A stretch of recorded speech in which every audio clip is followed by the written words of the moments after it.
29 जुलाई को पिछले रविवार से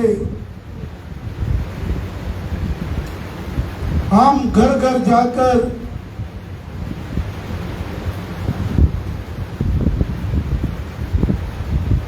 जन जन को जगाने का प्रयास कर रहे हैं।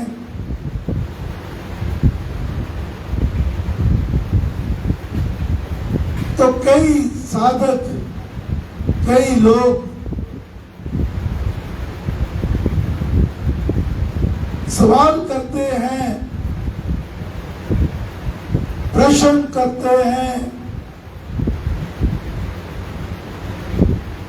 कि हमें यह व्यास पूजा का पर्व कैसे मनाना चाहिए,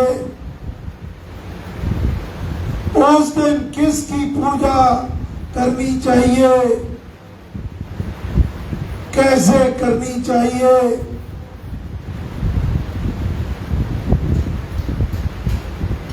क्योंकि समाज में बहुत सी कुरीतियां भी चल रही हैं और कई ऐसे भी मानव हैं जो अपने आप को परमात्मा ही घोषित कर देते हैं।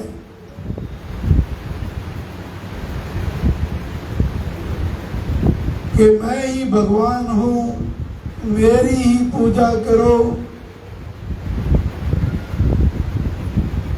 तो उन जिज्ञासियों का उत्तर देने के लिए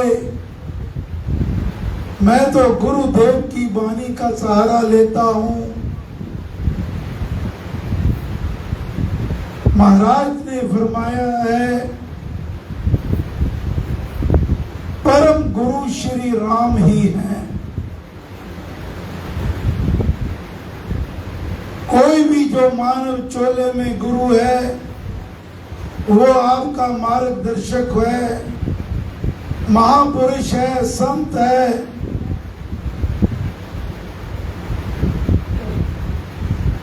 लेकिन परमेश्वर का दर्जा अलग है, वो एक ही है।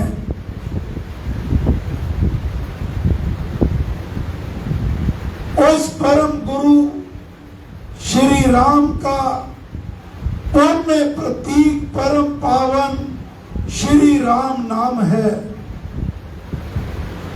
उस परमेश्वर वह जो शक्ति है, जो सर्वशक्तिमान है, पूरे विश्व का स्वामी है, उसका नाम राम नाम है। इसका कीर्तन, जप, पाठ, आराधना वही परम गुरु की पर्व के दिन पूजा है।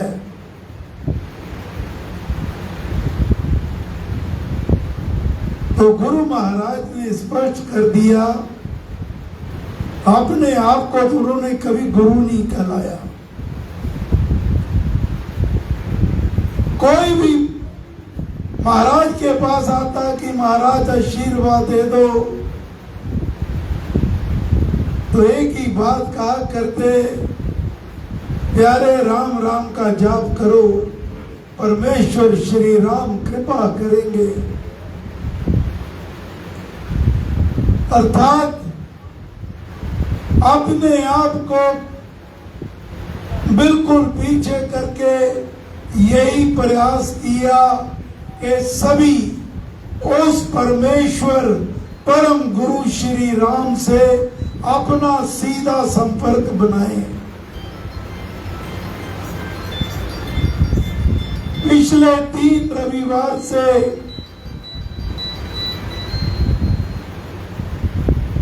गुरु महाराज की वाणी द्वारा, संतों की वाणी द्वारा मैं प्रयत्न कर रहा हूं कि आप कैसे उस दिन राम राम का जाप करें, पाठ करें, गुणगान करें, कि गुरु महाराज भी आपके साथ आपकी पूजा में सम्मिलित हो जाएं और आपकी प्रार्थना सीधा देव द्वार में सुनी जाए।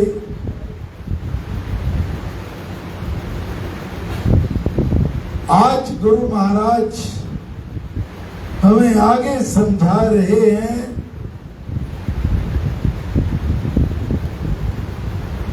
राम नाम के उपासक को, जो राम नाम की उपासना करते हैं, राम राम का जाप करते हैं, उसका गुणगान करते हैं, उनको अपने भीतर श्री राम नाम जागृत करना चाहिए। अपने घट मंदिर में उसे विराजमान कर लो। वो परम दिव्य ज्योति आपके घट मंदिर में विराजमान हो जाए, फिर आपको कहीं भी जाने की जरूरत नहीं है।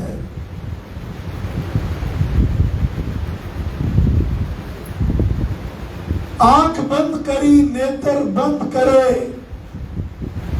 अपने परमेश्वर को, अपने इष्ट को याद किया, उसे नमस्कार किया और वह साक्षात आपके सामने प्रकट हो जाया करते हैं। ऐसी भावना होनी चाहिए। हमें ऐसा प्रतीत हो कि चलते फिरते, उठते बैठते, लेटे हुए और काम काज करते हुए भी जब ध्यान किया जाए, राम नाम भीतर स्वयं जपा जा रहा है।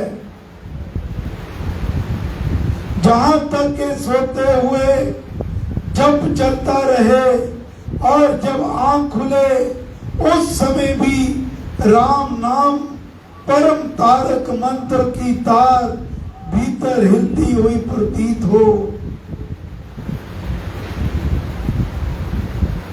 जिस उपासक को ये अवस्था प्राप्त हो जाए, उसको समझ लेना चाहिए कि राम नाम महामंत्र उसकी आत्मा में बस गया है, उसकी आत्म सत्ता जग गई है, उसका मंत्र सिद्ध हो गया है और उस पर राम कृपा अवतरित हो आई है।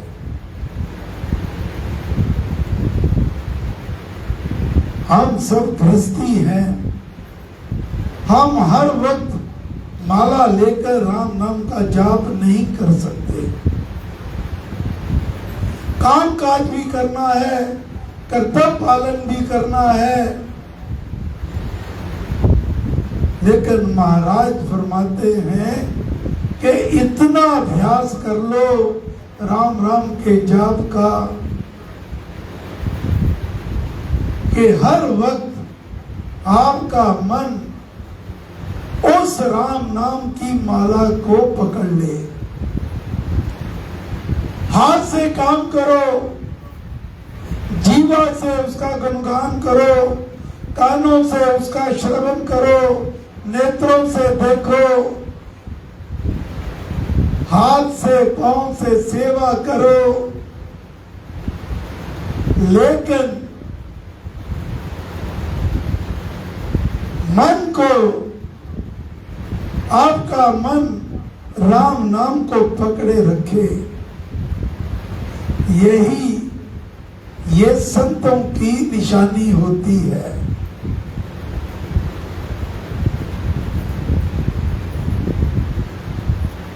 ये अजपा जाप की भूमिका जब आपके भीतर, अब अजपा जाप का क्या मतलब होता है? अजपा जाप होता है बिना प्रयास के, बिना जपे, ना जीवा हिले ना होंठ हिले, मन हर वक्त राम राम राम राम का जाप करता रहे। मन तो भटकता रहता है, यहाँ भी बैठे हो, बाहर क्या हो रहा है। हमारी तो ये हालत हो गई है, हम तो दूसरे को नमस्कार भी तब करते हैं जब मन में विश्वास हो जाए मुझे उससे क्या लाभ होगा।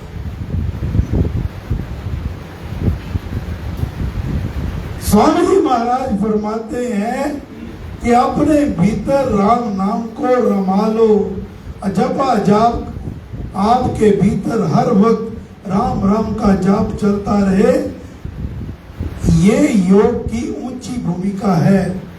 इसके प्राप्त हो जाने पर उपासक काल चक्र से पार पा जाता है, उसकी गति उच्चतर हो जाती है और वह अपना निस्तार अवश्य कर लेता है। जो राम नाम का जाप करता है, शुभ कर्म करता है, सेवा करता है, घर में अपने माता पिता बड़े बुजुर्गों की सेवा करता है, भगवान श्री कृष्ण चंद्र जी महाराज गारंटी देते हैं कि ऐसा जन कभी भी अधोगति की तरफ नहीं जाता, उसकी तो सदगति होती है और वो अपने पुण्य कर्मों के प्रताप से, श्री राम कृपा से श्रीमानों के घर जन्म लेता है और आगे की यात्रा, आध्यात्मिक यात्रा शुरू कर देता है। समय हो चुका है, बस एक बात और कहूंगा। एक सवाल और अक्सर लोग करते हैं कि जी हम तो उस देवी की पूजा करते हैं, उस देवता की पूजा करते हैं, हमारा ये स्थान है, ये है, हम ये करते हैं। कोई इसमें कमी तो नहीं, जब दिक्कत तो नहीं। जब ये ऐसा प्रश्न होता है तो नजरें झुक जाती हैं। मेरी क्या औकात कि मैं आपको कोई राय दूं। फिर भगवान श्री कृष्ण चंद्र जी महाराज की वाणी, इसको स्मरण कर लेना। ये कोई डॉक्टर साहब नहीं कह रहे। उन्होंने कहा है आप जिस भी देवी देवता की पूजा करते हो वो वास्तव में मेरी ही पूजा है, भगवान की पूजा, इसमें कोई दो राय नहीं है। आपके अंदर जिस भी देवी देवता के प्रति भाव आए, भगवान कहते हैं मैं उसके भीतर उसी के प्रति भाव भर देता हूं। लेकिन जो देवों की पूजा करते हैं, भगवान ने स्पष्ट लिखा है कि श्रीमद् भगवद गीता में वह देवलोक को पाते हैं। उसका मतलब जितने आपने पुण्य कर्म किए, पूजा पाठ किए, उस फल स्वरूप उस देवी देवता के कृपा से आप स्वर्ग लोक के सुख भोगते हो। लेकिन वो जो सुख है वो सीमित होते हैं, लिमिटेड होते हैं। जैसे बैंक में पैसा जमा कराया, जब तक आपका बैंक में पैसा है आप जब चाहो उसमें से पैसा दे। जिस दिन पैसा हो गया बैंक से आप एक नया फुट्टी कौड़ी नहीं आपको मिलेगी। तो भगवान कहते हैं जब वो आपके पुण्य कर्मों का फल सीमित होने की वजह से समाप्त हो जाता है, फिर आपको इस 84 के जोनी में आना पड़ता है। तो भगवान कहते हैं, उन्होंने गारंटी थी, घोषित कर दी कि जो मेरी पूजा करता है, ये भगवान श्री कृष्ण चंद्र जी महाराज ने उन्होंने ये घोषणा करी है, गारंटी दी है, जो मेरी पूजा करता है, मुझे ही नमस्कार करता है, एक मेरी अनन्य भक्ति करता है, वह मुझे ही प्राप्त हो जाता है, फिर उसे बार बार जन्म मरण के चक्कर में नहीं आना। तो इसलिए फैसला आपने करना है, एक परमेश्वर की भक्ति करो। व्यास पूजा वाले दिन उस परमेश्वर के नाम, राम नाम का, हम राम राम की बात करते हैं क्योंकि गुरु महाराज ने हमें राम नाम का मार्ग दिखाया है। उस परमेश्वर का जो भी नाम आपको प्रिय हो, उस नाम से उसका गुणगान करो। ये आपकी व्यास पूजा सार्थक हो जाएगी और आपका जीवन सफल हो जाएगा। हे गुरु महाराज, हे परम पुरुष श्री राम, हम सब आपकी चरण शरण में हैं। हम पर कृपा करो, मेहर करो, दया करो। जय श्री राम, जय श्री राम, जय श्री राम। अब व्यास पूजा का